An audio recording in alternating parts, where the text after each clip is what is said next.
Bienvenidos al estudio del día de hoy. Hoy vamos a tener el tema, la seguridad del cuidado de Dios. Y recuerden que es ya la cuarta semana de nuestro estudio del libro de los Salmos. Y esta semana estamos conversando sobre el tema general titulado El Señor oye y salva. Y hoy vamos a ir directo a dos salmos. Pero quiero introducir con el Salmo 40 este tema de cómo Dios cuida de nosotros. También lo podríamos llamar el tema Dios se preocupa por nosotros. Antes de ir a estos salmos, y vamos a comenzar con el Salmo 40, vamos a tener una oración para que el Señor pueda guiar nuestras reflexiones y de esa manera podamos extraer la experiencia del salmista y hacerla nuestra propia experiencia. Bondadoso Padre que habitas en la inmensidad, tú eres el Rey y eres poderoso y nos conoces mejor de lo que nosotros mismos nos conocemos. Y por eso venimos ante tu presencia para que tú nos ayudes a descubrir cómo te interesas en nosotros, cómo tienes cuidado de cada uno de nosotros. Pues te lo imploramos en el nombre de Jesús. Amén.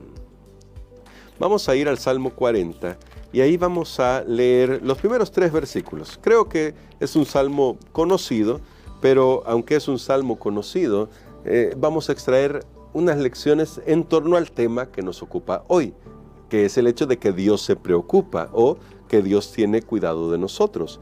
Dicen los versículos 1 al 3, y el sobrescrito dice el músico principal, es un salmo de David: pacientemente esperé a Jehová y se inclinó a mí y oyó mi clamor. Recuerde eso que significa oyó en el contexto de las palabras hebreas. El día de ayer ya explicábamos. Oír, shema o shama, se refiere a actuar. Dios oye y actúa. Y me hizo sacar del pozo de la desesperación, del lodo cenagoso. Puso mis pies sobre la peña y enderezó mis pasos. Puso luego en mi boca cántico nuevo, alabanza a nuestro Dios. Verán esto muchos y temerán y confiarán en Jehová. Y yo quiero que usted note lo que está diciendo el salmista. El salmista presenta su alabanza con seguridad, con la seguridad de que Dios cuida de él, que sin importar cuán profunda sea su desesperación, porque habla ahí del pozo de la desesperación. Imaginemos esta escena. Es David cayendo en un pozo cenagoso, un pozo que tiene lodo, ya no tiene agua ese pozo, lo que tiene es lodo y comienza a hundirse ahí. Y dice el salmista, pues de ahí, de ese pozo cenagoso, Dios me sacó, porque Él me oyó. Este concepto debe quedar bien claro. Ayer tratábamos ya de explicarlo y hoy quiero que lo tengamos presente. Cuando Dios oye, eso significa que Dios va a actuar, porque oír en la Biblia tiene que ver con acción. Y de hecho, cuando Dios nos pide a nosotros que oigamos, lo que nos está pidiendo es que actuemos, ¿sí? Que actuemos conforme a la voluntad de Dios que hemos oído. Siempre va a ser así. Esta palabra shema o shama tienen que ver con eso, con acción. Oigo para hacer, oigo para actuar. No me quedo con el concepto ahí, lo medito y digo, qué bonito pensamiento. Sí me imagino que esto ha de ser así. No es para darle filosofía, sino es para filosofar en el sentido de la mera reflexión. Es para pensar en lo que Dios está pidiendo y comenzar a actuar conforme a lo que Dios está pidiendo. No tengo nada en contra de la filosofía en sí, sino que a lo que me refiero es que a veces divagamos con tratar de averiguar qué es lo que Dios quiere decir, cuando la Biblia es clara, la palabra de Dios es clara. Así que en estos textos vemos a un Dios que se preocupa por nosotros, que está interesado en nosotros, que cuida de nosotros. Y ahora vamos a ir al Salmo 121, porque aquí vamos no solamente a ver eso mismo que acabamos de decir, sino a descubrir algunas figuras literarias que usa el salmista para mostrarnos cuánto se preocupa Dios de nosotros. Comenzamos con este salmo. Este salmo es corto, así que vamos a hacer un breve análisis. No va a ser un análisis exhaustivo, pero va a ser un breve análisis de algunas figuras que espero nos ayuden a enriquecer la lectura de este salmo. Comienza el salmista diciendo: alzaré mis ojos a los montes, ¿de dónde vendrá mi socorro? Mi socorro viene de Jehová, que hizo los cielos y la tierra. Muy importante el contraste acá, porque aquí el salmista primero comienza contrastando a las deidades paganas, a los ídolos. Creo que ya hemos hablado de ese tema la semana pasada cuando mostramos a Dios como creador. Y de hecho aquí el salmista lo presenta.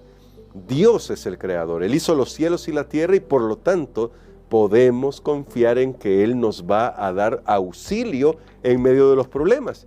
Pero los ídolos que están en esas cumbres, porque de hecho por eso es la mención acá, alzaré mis ojos a los montes, es porque en los montes se acostumbraba a hacer altares para los dioses paganos o para los ídolos.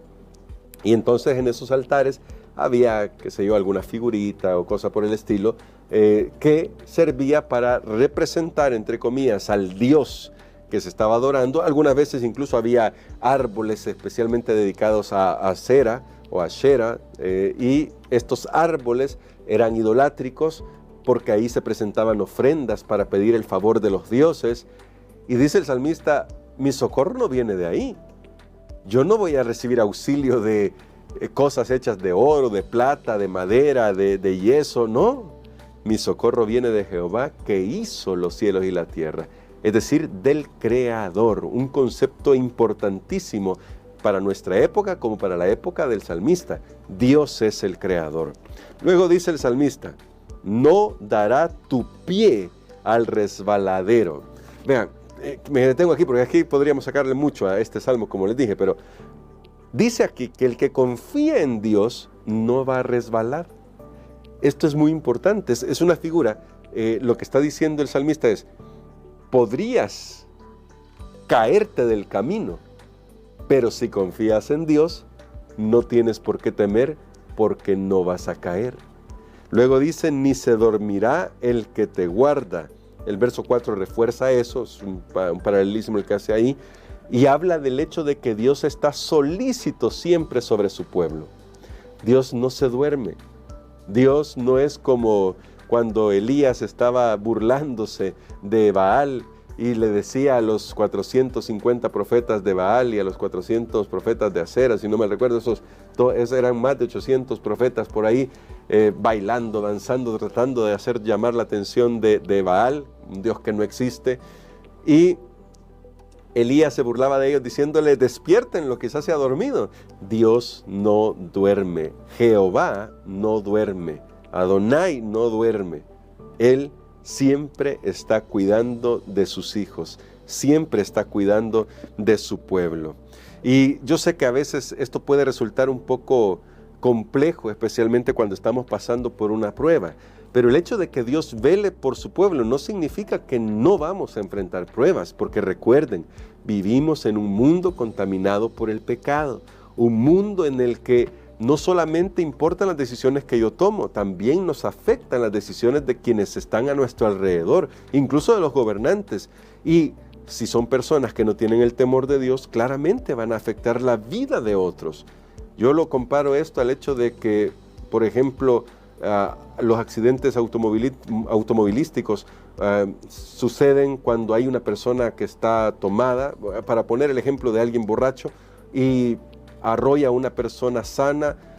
Sí, la persona sana no tuvo ningún problema, él no tuvo ningún pecado, no fue porque él estuviera mal, no, fue porque alguien tomó una decisión y esa decisión le afectó a la persona sana que fue arrollada.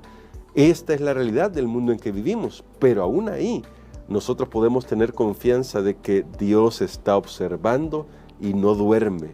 Dios está a punto de obrar en cada caso, y algunas cosas que no comprendemos de este lado de la eternidad, terminaremos de entenderlas cuando se nos revele todo, que será cuando Cristo venga por segunda vez y vivamos con Él por la eternidad. Aunque a algunos les puede parecer esto como, bueno, la fantasía de esperar, en realidad no es ninguna fantasía. El salmista estaba dispuesto a esperar en eso porque sabía quién es Dios. Por eso noten ahora el verso 5, Jehová es tu guardador, y ahora escuchen esto, Jehová es tu sombra a tu mano derecha, el sol no te fatigará de día, ni la luna de noche. Para nosotros tal vez no tenga mucho sentido, o sea, entendemos el texto porque está clarito, no hay esoterismo aquí, no hay pierde aquí, pero cuando un hebreo leía esto, la figura que venía a su mente era la columna de nube que los protegía del sol del desierto en la peregrinación del Éxodo. Así que la figura era muy concreta, era Dios mismo guardándoles. Por eso aquí dice, Jehová es tu sombra a tu mano derecha. Es una figura potente porque era un recordatorio constante para el pueblo de Israel de lo que Dios había hecho por ellos en el desierto y que todavía podía hacerlo con ellos en el presente. Imagínese eso, por eso use su imaginación y piense en cómo lo entendería un judío este texto, un judío en la época en que el salmista escribió el pasaje.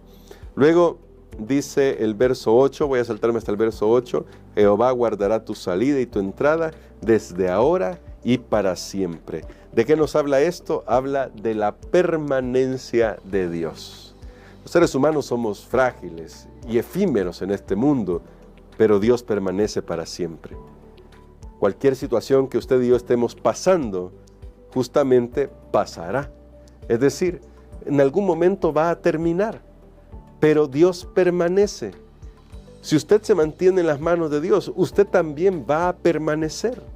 Esa es la seguridad del pueblo de Dios, que aunque estas cosas suceden en el mundo y nos afectan, las malas decisiones de otros, los problemas que hay en el mundo y nos golpean muchas veces de manera muy dura, Dios permanece y como Él permanece, nosotros permaneceremos en Él.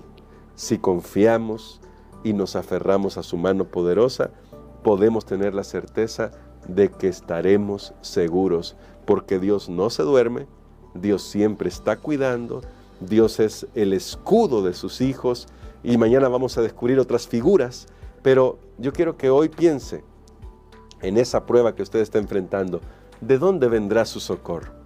Hoy tal vez nosotros no miremos a los montes y estemos pensando, bueno, estoy esperando en el dios Zeus o en el dios Baal o en el... Tal vez no sea así, pero tal vez nosotros ahora estamos esperando en el dios banco, o tal vez estamos esperando en el dios prestamista, o tal vez estamos esperando en el dios de la lotería. No sé, puede ser que estemos esperando en otros dioses también, pero el salmista dice, ¿de dónde viene mi socorro? Mi socorro viene de Jehová, el que hizo los cielos y la tierra. Aférrese al Señor. Dios puede dar bendiciones de maneras que nosotros ni siquiera imaginamos, pero debemos confiar que siempre Él sabrá actuar en el momento justo, cuando sea lo mejor para nuestra vida. Sé que esperar es difícil, lo sé muy bien, porque he experimentado esa dificultad. Sé que esperar es algo que nos tortura a veces a nosotros los seres humanos, pero si usted pacientemente espera en Jehová, recuerde el Salmo 40, el Señor oirá, y el hecho de que Dios oiga significa que Dios está actuando. ¿Podemos confiar en eso? Le invito a confiar en eso. Vamos a orar. Querido Padre, gracias te damos porque tú eres nuestro ayudador. Ya nos has sacado de muchos problemas y seguramente todavía vas a mostrar tu misericordia en muchas de las ocasiones que vamos a enfrentar dificultades que no vamos a poder sobrellevar. Pero gracias porque ya has actuado con bien para nosotros en el pasado y sigues cuidando de nosotros siempre. En tus manos de amor nos encomendamos por Jesús. Amén.